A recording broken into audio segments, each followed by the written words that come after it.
Hi friends, ఈరోజు నేను చేయబోయేది బెండకాయ పులుసు. ఫస్ట్ తప్పేలు పెట్టుకొని ఆవాలు, జీలకర్ర, శనగపప్పు, మినపప్పు, అల్లం వెల్లుల్లి, కరివేపాకు, ఎండుమిర్చి, ఉల్లిపాయలు బాగా ఫ్రై చేసుకోవాలి.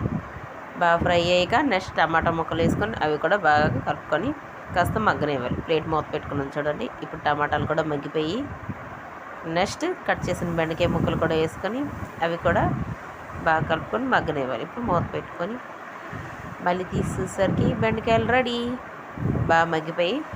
ఇప్పుడేమో చింతపండు పులుపేమో వేసుకోను అందులో.